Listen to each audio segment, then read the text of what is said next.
Isa benna ma benna comme kira ka manton do mais na binuma te abe o bla ko wura Isa benna o sika to la ate foka e dia mo yo aye fo le ko ala ko mi fo le be fo ala ira kuma ka mandi mo bele o ni mi lo ya mi njo ga so be dia ya na fo la sa ko sunguru tiga dabla ku be sunguru tiga so be abe dia o ya hein abe teno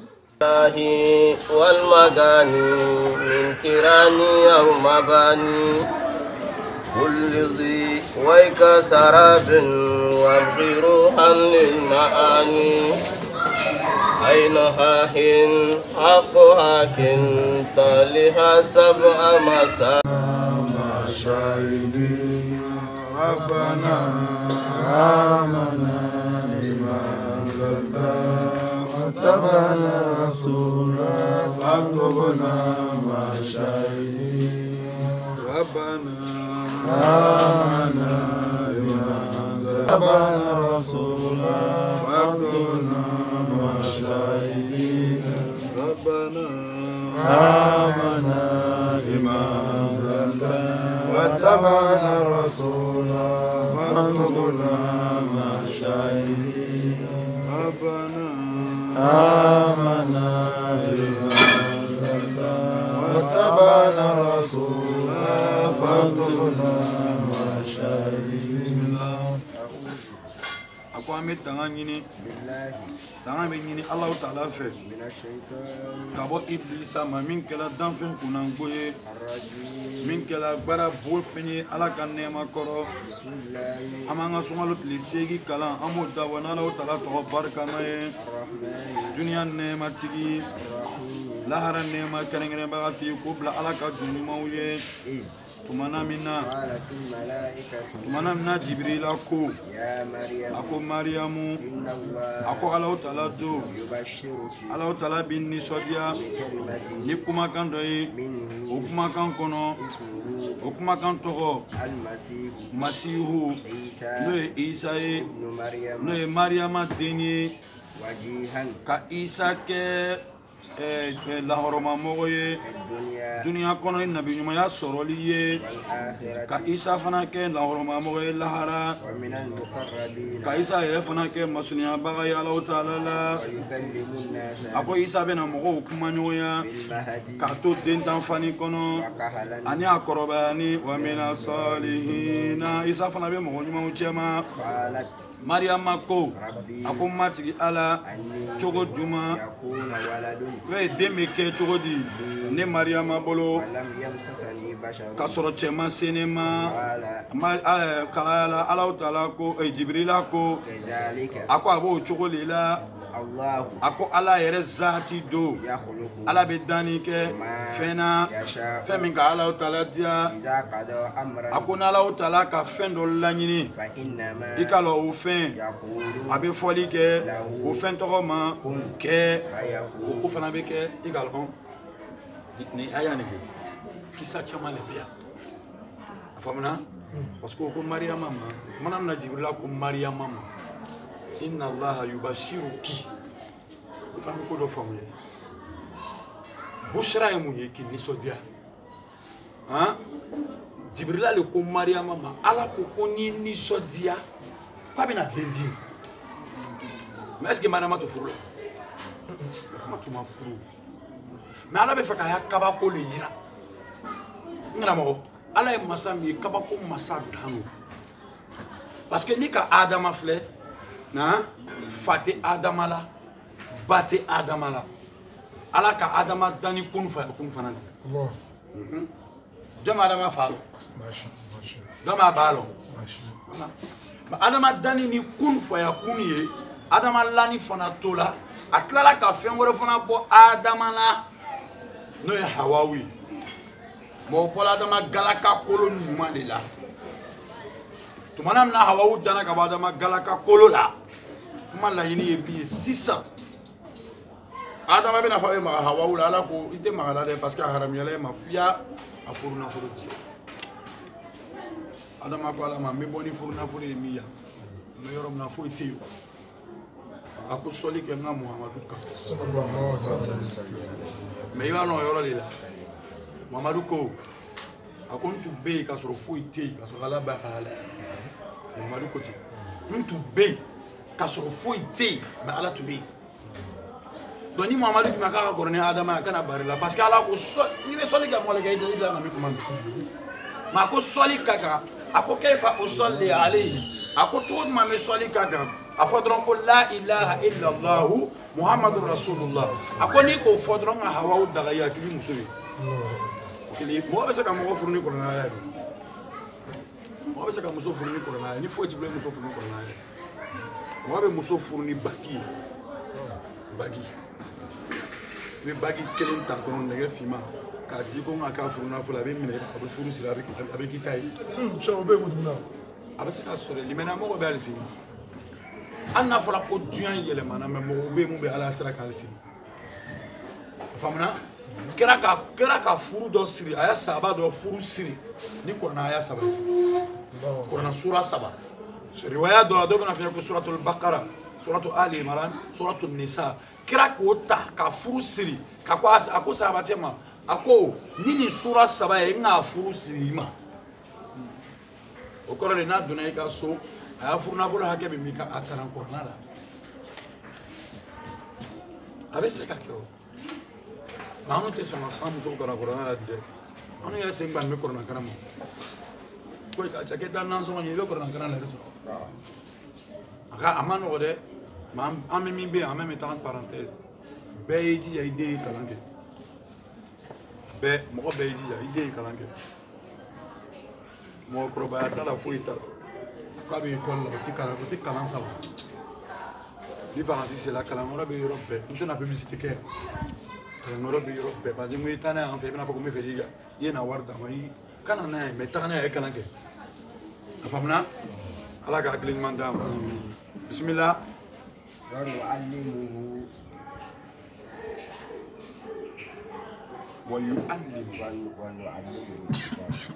Ako amena Isa la loni ya kitabu la amena hikma ke loni di Isa ma amena Taurata loni dama amena Linjila loni dama amena Isa ke kiraye ila bani Israila kata bani Israila kauma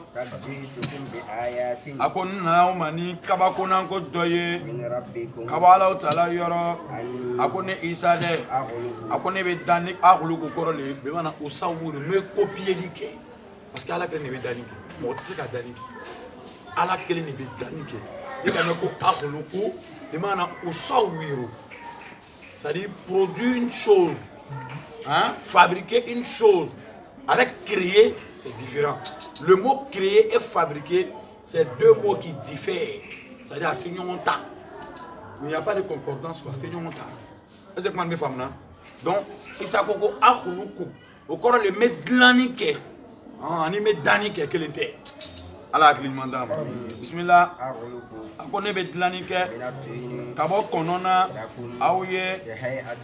m'o kɔnɔ kɛ i n'a fɔ kɔnɔ kɛ hayi ati tɔyiri i n'a fɔ pigeon an tɔyiriw le ye pigeon ye a tɔyiriw pigeon kamamafɛn de ye tɔyiri ye a faamuna bisimila a ko ne bɛ fiyɛli kɛ o kɔnɔfɛn in na o fɛn bɛ kɛ kɔnɔ ye ka pan n'ala o taala ka yamaruya ye a ko ne bɛ kɛnɛyali kɛ al-akmaha a ko ne bɛ waladul a'ma fiyɛntɔya a ko ne bɛ fiyɛntɔ ɲɛ dayɛlɛ wal abrasa n bɛ kunnatɔ bolo bɔ a ko ne bɛ wa uhil mauta n bɛ su kunu n'ala o taala ka lamari ye a ko ne bɛ aw fana lakunu fɛn na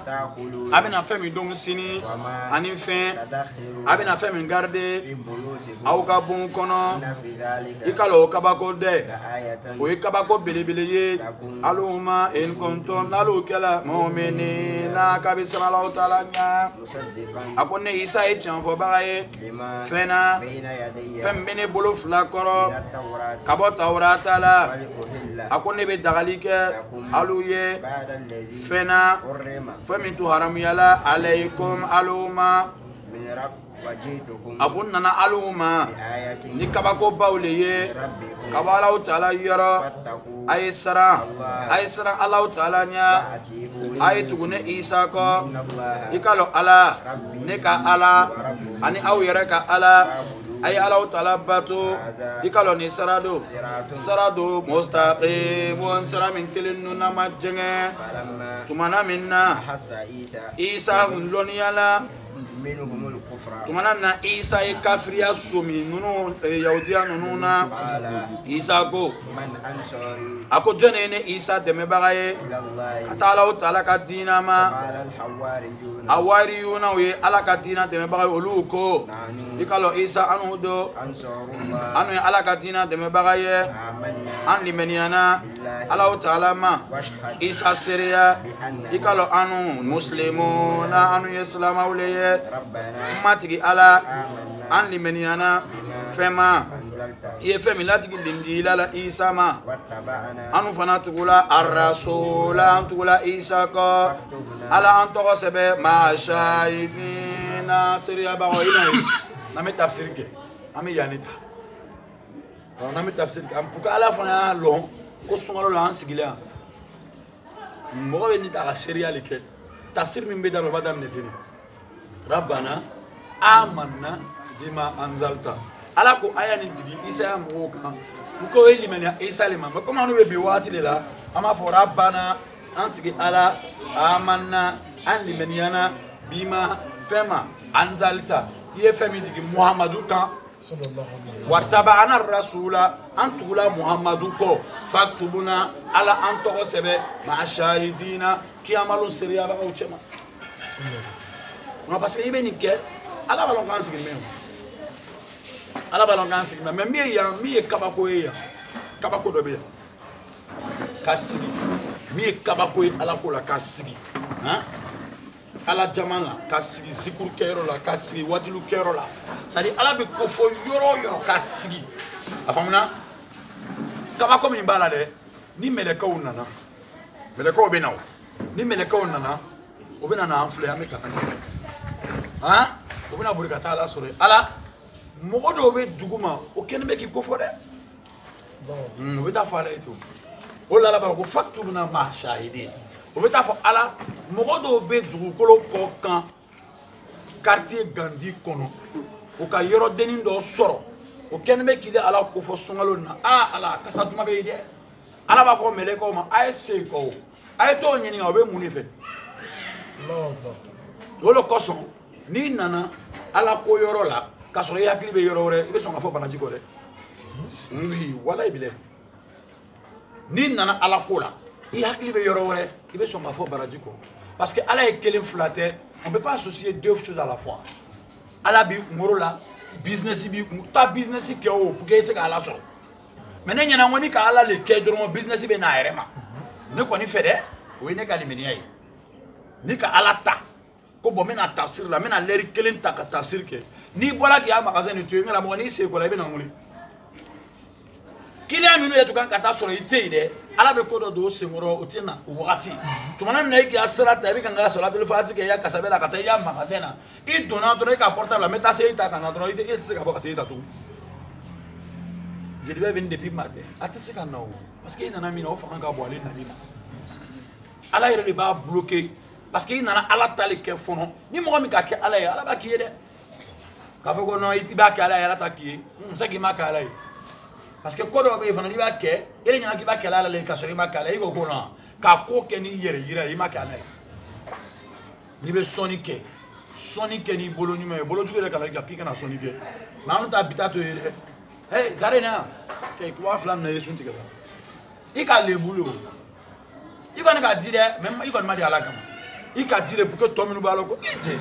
000 francs ka di chema te ka ta sunti ka bolu fana fa ko balo ka so ala fa be ko mfonyo foi ala hakili nyanda do ama hakili to ola ka fo Isa ni ka metana na juna doni parce que kisa be ko fe kisa be ko fe ni ka metala juna doni kisa be ko fe ana madina o ke mo ya lon Isa baka Isa soro chukoju tumana na Isa fana soro la est ce que mo so na Isa lawa Isa la bangela muni Oli be ka kuma da to ala ma ande mena bismillah olu ka dabali kɛ ala taala fana ka dabali kɛ ala yɛrɛ do a ko dabalikɛla o ɲumankɛla le ala ye tumana mina ala taala ko a ko Isa a ko ni ala do a ko ni ala taala bi ni mina mini la yɛrɛ kana ni ala taala ma mini ile Isa cɛ dinya mɔgɔw la mɔgɔ minnu kafiriyala a ko mina mɔgɔw bila mɔgɔ minnu sɔnna i ka nabi ɲumanya la mɔgɔw sanfɛ kɛfaru mɔgɔ minnu kafiriyala fo ka taa kiyama lon se o kɔfɛ aw bɛɛ lajɛlen segin yɔrɔ ilayya o bɛ ni Alahu taala le ma a ko kititigɛ kɛ bainakum n bɛna kititigɛ kɛ an ni ɲɔgɔn cɛ fɛn na aw tun kɛla aw tun bɛ ɲɔgɔn fɔ ɲɔgɔnkɔya o koɲɛw la a y'a nin kɛ o b'a fɔ ko Nabila Isa sara dɔ b'a fɔ ko Isa sara a y'a nin b'a yir'i la k'a fɔ ko Isa ma sa. Pour ceux qui ont le Coran en traduction, Allah ko Isa ma mini layera ni sara kelen no. Hein? Mini layera ani sara très différent. Hein? Yere saya kelen tɛ dɛ. Donc Isa be dɛ a bɛ yɔrɔ dɔ la Ala fɛ kɛra sana yɛrɛ la ka Isa sɔrɔ. Mais moi min kasila kɛra sanɛla Seydina Musa a kasila Jibrila ko ma munna i bɛ kasi a ko kamalen ni filɛ a bɛ kɛra de a ko kamalen ni filɛ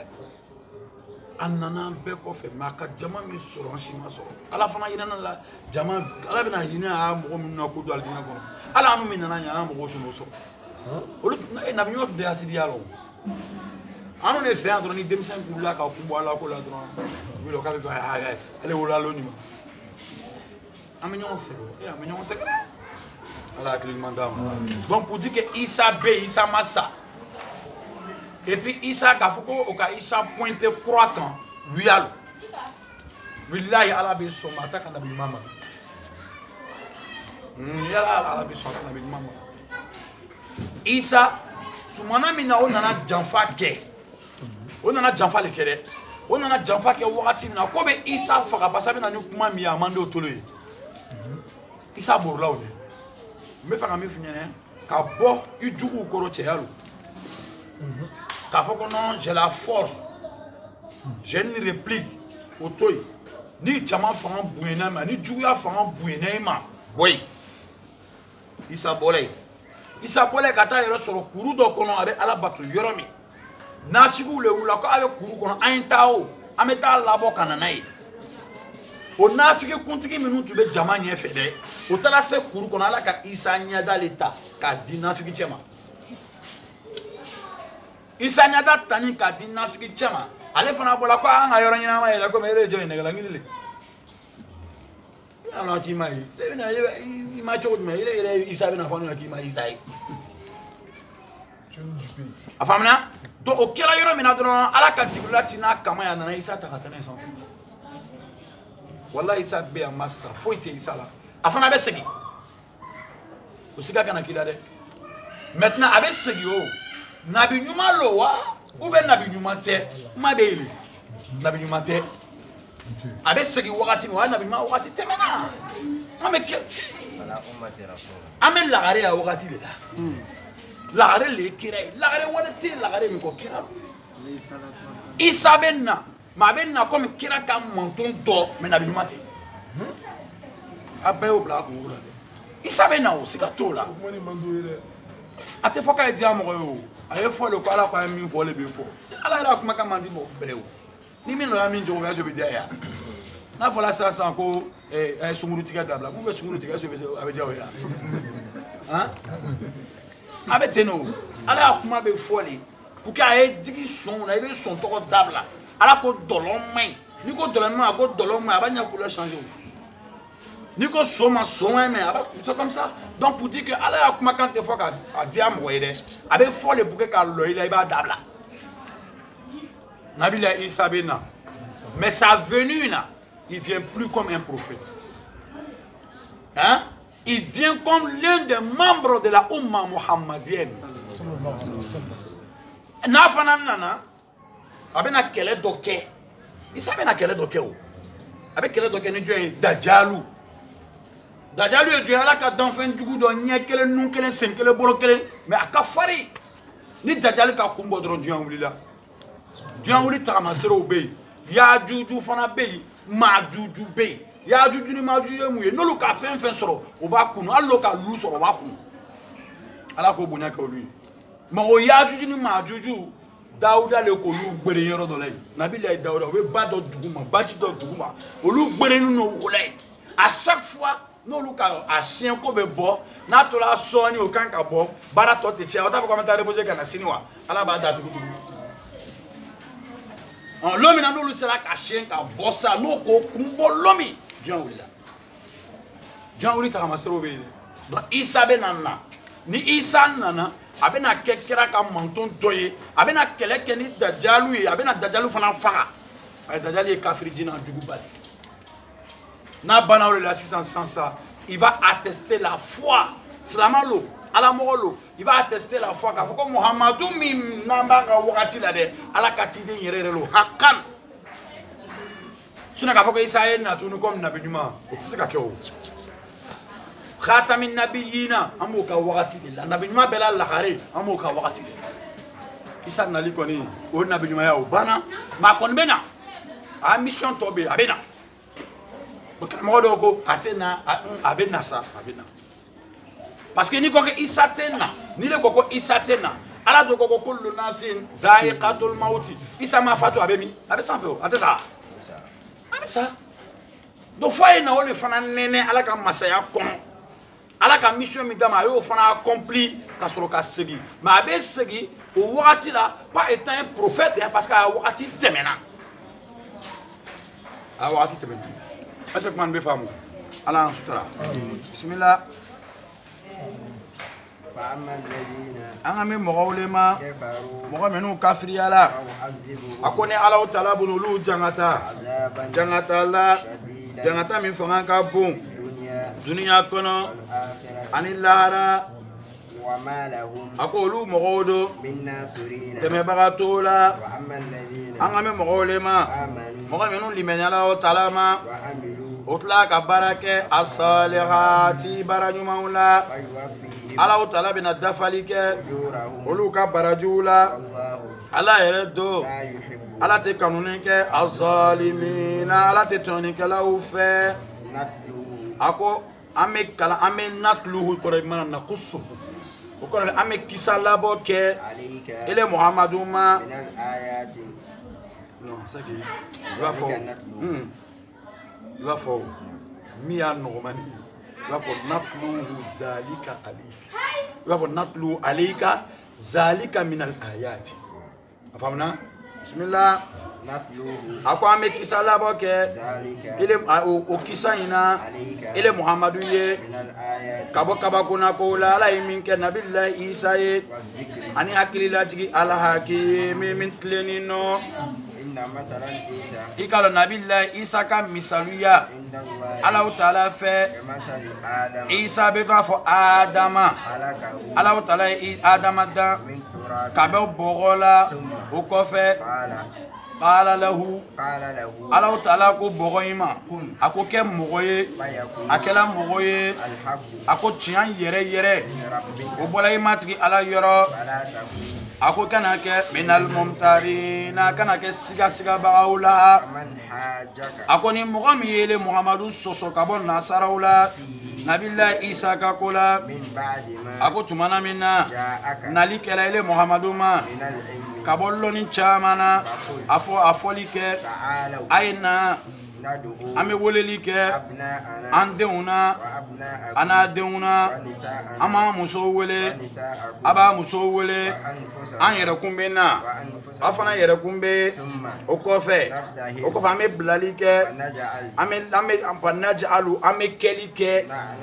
ala Ta'ala ka dangala alal kazibina ame ala Ta'ala ka dangala blaka wiya folauka inna haza ikaloni gilila kala ni kofoli لهو القصص ako ni kisa nyuma ye الحق mi ye nyuma kisa ye sigate mina وما من إله ako tigi foi de te إلا الله ma fo ala taala وإن الله ikala ala do لهو العزيز masa belebele lo الحكيم kititige masalo وإن تولوا ako nalu ki kodo kabo limeniyama فإن الله ala taala do عليم ala iloni masai bel mufsidina cheni kelaula قل muhammadu afo يا أهل الكتاب ako yalu kitabula ka no yahudi ni nasara ye تعالوا aina إلى كلمة kata kuma kan do ma سواء o kuma kan benino beinana anu che بينكم ani aw yere fana che على ako autoy نعبد angana batuli ke fem fo ilela إلا الله ma fo ala taala ولا نشرك angana flanga fo yake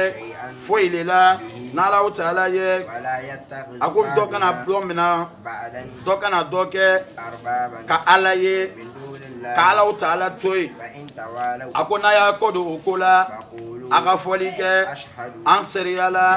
ikalo an yɛrɛ do muslimuna an ye silama ɲumanw ye يا أهل الكتاب a ko yalu kitabula kaw لما tuma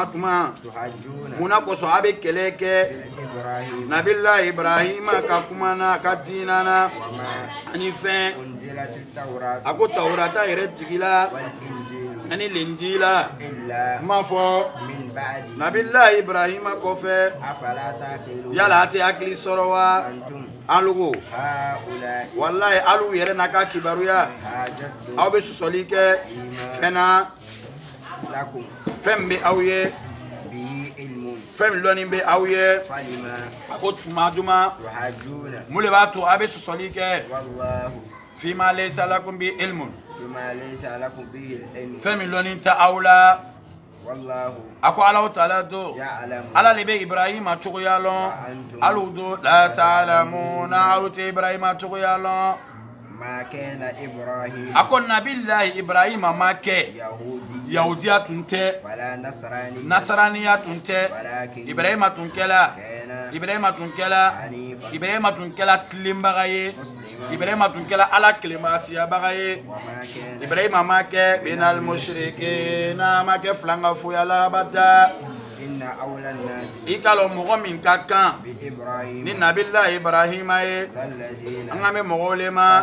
mɔgɔ minnu tugula kɔ a ka wagati la وهذا النبي a ko nin ye muhamadu natɔ ye sallallahu alaihi wa sallama والذين ani mɔgɔ minnu آمنوا minnu limɛnna muhamadu ma ka bɔ a mantow la والله ala yɛrɛ do ولي المؤمنين ala le ye muminu bɛɛ lajɛlen kuntigi ye ودت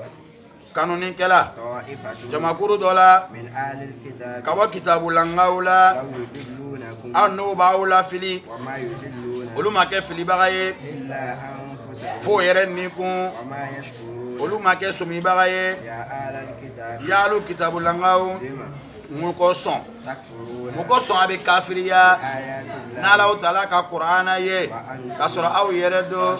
aw b'a seereya يا أهل الكتاب yalu kitabulangaw تلبسون mun a bɛ ɲagamini kɛ لما تلبسون mun a bɛ ɲagamini kɛ الحق mun a bɛ tiɲɛ ɲagami بالباطل ni ba taraya ko ye تكتمون a bɛ dogoli kɛ a bɛ alaw taala ka tiɲɛ ani muhamadu mankutu ɲumanw dogo وأنتم k'a sɔrɔ aw yɛrɛ taalamuna a b'a lɔn ko kuma ye tiɲɛ de ye وقالت الطائفة jamakuru dɔ ko من أهل الكتاب ka bɔ kitabulangaw la آمنوا a ko a ye limaniya بالذي fɛn ma fɛn min jigila على الذين mɔgɔw ma mɔgɔ minnu limaniyala وجه النهار tile wajaha وجه النهار أوله tile daminɛ na واغفروا olu tilala ka kafiriya آخره tile laban na لعلهم mun kosɔn o يرجعون bɛ segin wala tu'minu ولا تؤمنوا a ko aw tɛna limaniya n m'a fɔ لمن تبع mɔgɔ min tugula دينكم aw ka diina kɔrɔ muhamadu a fɔ من الهدى ala ka kanda هدى الله o de ye kana ɲuman ye أن يؤتى aw ka deli ka kɛ أحد mɔgɔ dɔ la مثل ما fɛn na fɛn min dila أو يحاجوكم walima fɛn min aw yuha jokon walima o b'aw lagbiliya fɛn minnu kan k'aw sɔsɔ fɛn minnu kan عند ربكم aw matigɛ ala yɔrɔ ka lahara don muhamadu a fɔ إن الفضل a ko i k'a lɔn fisamantiya بيد الله a bɛ alaw taala le bolo يؤتي ala be fisamanti yadi mogoma min ka ala dia ala yere do ala ye wasa masai ala ye loni masai imaye mala nyini emiye ni bebe kuma na nabillahi Isa ani nabillahi Maryama sayyidatu Maryama ani Ibrahima ala kan nabi juma temenu ni aya ni be kuma olika mais la nyini emiye sisa ni aya minu betala aya nu beta ka fo mais la nyini emiye surat da aya damna ni mini ya Maryam inna Allah yubashiruki bi kalimatin ala ko Maryama ma mini son ma wole bena ke kisa Maryama mi son soni koro le ni mbolo donku ni mbela mi ma mi son jala be mo son mais anu asoni bi anu asoni be wari na fala ko ala man sona mogo be bebe na tembo hami na pa bebe wari ko non oui balé mais est-ce que nala qui soutra mission ah sonité est-ce que nala qui don tanga ka bo dolo dorogi sonani ma amison hein nala qui sont ils soutra wari la ibi se ki ya dominique ki ya bon sara ka courant sara ka di sara ka se ka si yere koro ki yere ta amison anu ko le fola étage war le dama o bete soni ho o seba ala e mato di be mare o seba ala e ba mo mbe dian kan o le be dian kuma o fo ka do mobili ba kono haramute ka la bomba kono haramute menala ma di maiti refa wabtaghi fi ma ataka Allah daral alors tala ko ani la harangini mangana nyina duyan ko duyan mo bri nyuma bollié duyan fanu nyuma donié duyan bon nyuma lolié menala ma sekiye cela ne t'amène pas hein, à des pratiques vaudou pour avoir de l'argent. Cela ne t'amène pas à des pratiques, je peux pas, je peux m'exprimer, à des pratiques banditisme pour avoir de l'argent. Du braquage pour avoir de l'argent. Pour anarquer pour avoir de l'argent. Escroquerie pour avoir de l'argent. Mais bon, escroquerie ni arnaquerie wari demain. Avec tabe de soul ni doro ni fond ni ladron. Barakatala. Avec les wéo. Maintenant là qui sont allés dromer quel nani baraka baraka ça ni milliardaires à wari barakatemina. De la dromer quel kaf ça ni milliardaires à milliards barakate milliamina. Là voilà go baraka bi abna tigi bi mo ko na ko mais c'est beaucoup c'est ça a fini. Barakate tchia là o. Baraka be dumene là est-ce qu'abina meibolo wa ou les baraka. Donc Allah Taala a ko Jibril la maw ta fo Maryam nyene saka kalwa ke Zakaria fait a Samuel sisa a muso la malo muso de saka tout il faut que tu aies dit ma maintenant tu es dans ma parce que nga tcheko nege boala afamna nga tcheko nege bo Maryam na mais mena min kere mena denda ma ka ba kuri tumana Maryam siginin tola Jibril nana akwala yenchi konye dendimu Maryam kaba ko yala ako a'udhu birahmani minka in kunta taqiya suratu Maryam ay rego ako Jibril ma sabari kana gberena parce que nga ala dali ni le koni ni na le kana kibe na ko fo a'udhu billahi nte chekola taganie fe ma fla Jibril na mi fo Maryam ako inni rasulun min rabbiki li ahabba laki ghulaman zakiya akibe ala mi yere fola de ne ala